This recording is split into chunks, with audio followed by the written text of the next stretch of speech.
ورجعنا لكم مرة أخرى ومعايا ومعاكم الأستاذ عصام الحسن صديقي العزيز، وطبعا الناقد الرياضي بأخبار اليوم. أستاذ عصام، ازي حضرتك؟ ازي حضرتك انت؟ أخبارك إيه؟ تمام الحمد لله. تمام. علاقتي بالأستاذ عصام بتطول وتطول لسنوات سابقة، عندما كنت لاعبا وهو كان ناقد رياضي صاعد واعد، ويعني عشرة عمر كبيرة وطويلة. الحمد لله. فاكر يا استاذ عصام سفرات افريقيا طبعا فاكر كل حاجه، بس كانت ايام احسن من دلوقتي كتير جدا. بالزبط. يعني كان حتى المناخ اهدى بكتير جدا واشك بكتير جدا، وكان في موضوعيه. النهارده في فوضى. طيب، طالما بنتكلم على الفوضى، انا عايز يمكن قريت بيان التراس اهلاوي امبارح، والنهارده دلوقتي حالا التراس محلاوي ردوا على بيان اهلاوي، وقبليها كان التراس زمالك بيرد على يعني هقول لك اول حاجه التراس زمالك زمان. يمكن انا جبت التراس الاهلي زمان كان بيقول ايه قبل ماتش الاسماعيلي: مستقبل مصر ليس مباراه كره قدم، ونحن لسنا همجيين او فوضويين لكي نعرض مستقبل بلدنا او فريقنا لاي خطر. اتحاد الفساد وحده يتحمل نتيجه اخطائه، ونحن لسنا طرف في نزاع بين الداخليه او غيرها من اي سلطه، ولذلك فاننا ننأى بانفسنا باي احتجاج مع افراد الداخليه، لان ما نعلمه يقينا ان القانون لا يعاقب على دخول مباراه سواء كانت بجمهور او بدون، ونحن ننبه ونؤكد ان الداخليه ليست طرف في مواجهتنا مع اتحاد الكوره، ولذلك فاننا نؤكد حضورنا لمباراه المصري. ده الكلام ده قبل قعده وزير الداخليه لاجحاف منظومه الفساد في تطبيق تلك العقوبه المزعومه، واننا ننبه بان اي تطبيق لتلك العقوبه او منع الحضور باي طريقه كانت فاننا سنقوم بتصعيد الامر بتوجهنا الى مقر اتحاد الكوره، محذرين بان الامر قد يصل الى اعتصام مفتوح حتى سقوط مجلس اداره اتحاد الكوره. تعال نشوف ليه النادي الاهلي. امبارح انا قلت لكم ما حدث لا يستحق التعليق. التراس اهلاوي: فقط شكرا لكل عضو في جروب وضع مصلحه فريقه امام عينه رغم القدره على تحويل هذا البلد لارض خاليه ممن عليها، لكننا يوما عن يوم نثبت ان عقليه الارض ليست مجرد كلمه يتم ترديدها، نحن من يطبقها، نحن فقط. رد عليه التراس محلاوي، ورد بيان قوي جدا من التراس محلاوي: نحن جماهير نادي غزل المحله، نحن شعب المحله العظيم، من انتم؟ نحن من اطلقنا ثوره الغضب على النظام البائد في 6 ابريل، من انتم؟ نحن نادي يمثل مدينه عظيمه، من انتم؟ نحن بلد ونادي الرجال ولسنا عيال، انتم العيال. عيال لانكم جبناء ولستم رجال، فالرجل الحق يستحي ان يرتدي اللون الاحمر. وردا على بيانكم الاهوج الذي ذكرتم فيه انكم لديكم القدره على تحويل البلد لارض خاويه ممن عليها، نحن نقول لكم يا اصحاب اللباس الاحمر: ان كنتم رجالا حقا لظللتم مكانكم داخل مدينه المحله الكبرى لتروا من هم الرجال ومن سيحول الارض الى جهنم حمراء. واسألوا مبارك الذي دهسنا على صوره بأحذيتنا في 6 إبريل قبل أن تعوق الكلاب أمثالكم. ونقول للإعلام المتلون الذي سحب مدينة المحلة في وصفه استاد المحلة بحديقة الحيوان، نرد عليه قائلين: نحن المحلوية لا نريد كرة قدم في مصر، وسنلغي الدوري العام هذا الموسم لكي يبكي أمثالك من الإعلاميين الذين يستفيدون من إذاعة المباريات وتهليب الأموال في برامجكم التي تنتمي للونين فقط ليس لهم ثالث وهو الأحمر والأبيض، لا دوري ولا كاس، مصر أهم، احذروا المحلوية قادمون. اتفضل. ايه رأيك؟ ايه رأيك في يعني التراس في كل حتة؟ ايه رأيك؟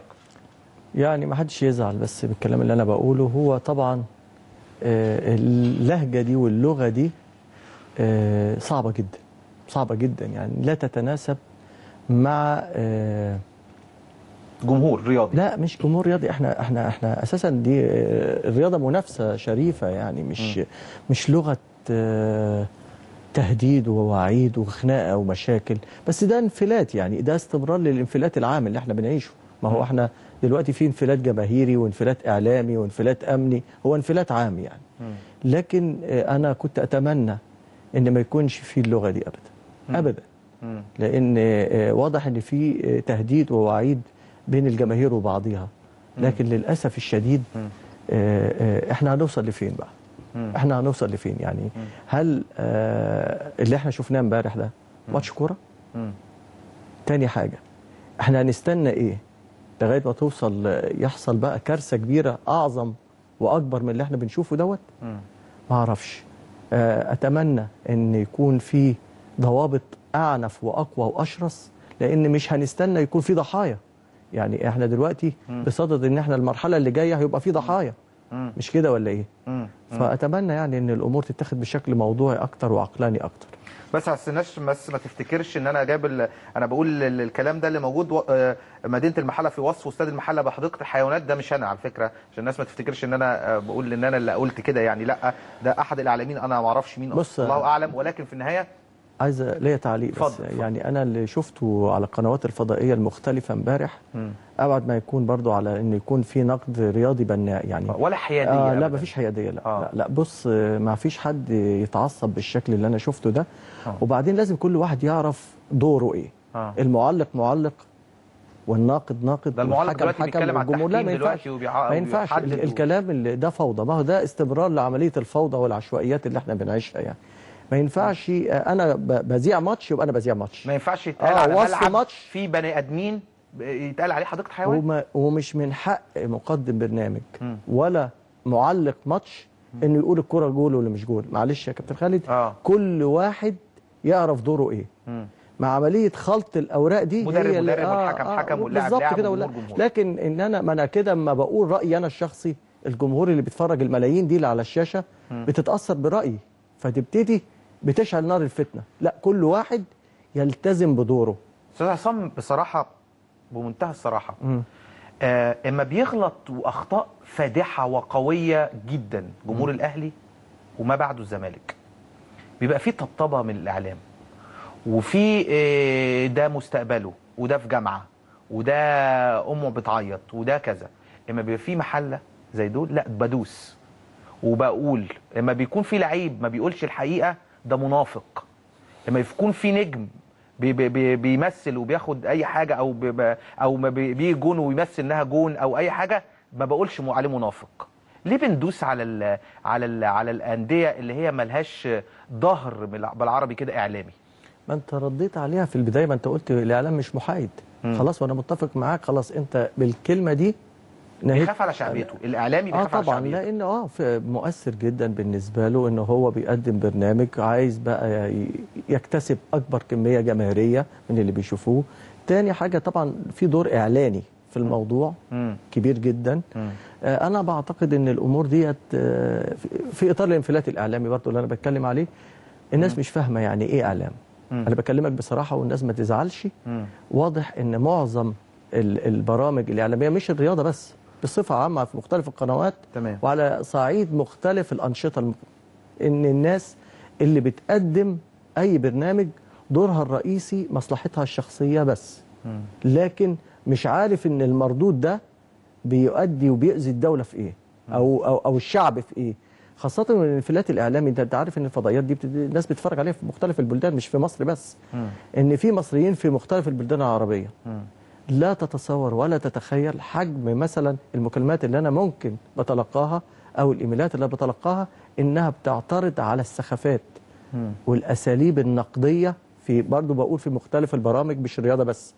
انها بتطرح القضايا مش بصوره علميه ولا بصوره محايده، مستفزه لدرجه انها ممكن تكون مغايره للحقيقه. طيب امبارح اكتر من حكم دخل وبالعربي كده ضد ما يقوله دكتور علاء صادق، يعني ضد الحكام. انا شخصيا والله لم اسمع ماذا قال ولا انا، ولكن كابتن ياسر عبد الرؤوف، انا عايز اقول بس للكابتن عصام صيام، هو انت ليه بتعلن الحكام قبلها بيومين؟ ما انت بتدي فرصه لاي اعلامي عايز يعلق على الحكم ده او يخلص عليه او بتدي له فرصه قبلها ب 48 ساعه ان هو يقول اللي هو عايزه. ما تخلي الحكم ما يبقاش تحت بريشر واعلن يوم الماتش او ساعه الماتش او قبلها بساعتين ثلاثه زي ما كان بيحصل قبل كده. زمان كان بيحصل بالظبط. يعني ما واحد يجي يقول مثلا، يعني انا ياسر عبد الرؤوف عنده ماتش بعد بكره، لما يجي يقول هذا الكلام بعد بكره انتظروا هيخلص على الاهلي ومعناها وهيدي يعني من الاخر كده، ايه ممكن يكون شعور الحكم ساعتها وهو رايح؟ يعني واحد بيقول عليه هذا الكلام بيستبق الاحداث، بيعلم علم الغيب يعني.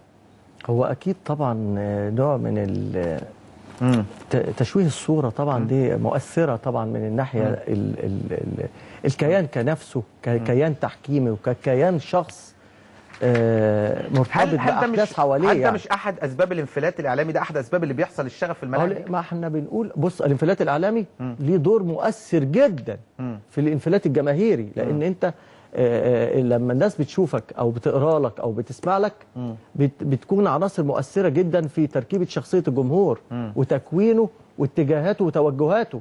النهارده انت لما تكون محايد هتعمل انضباط نفسي للجمهور اللي بيتفرج عليك، لكن لما تكون متعصب باللغه الحوار ديت انت هتلاقي المردود فين؟ هتلاقيه في المدرجات، هتلاقيه في الملعب، هتلاقيه مع المشاغبين دول والمشاكسين والانفلاتيه دول. انا اعتقد ان الشبكه، تعالى بص الشبكه صعب. عشان بس الناس تبقى عارفه، تعالى نبص الشبكه احنا مصورينها اهي.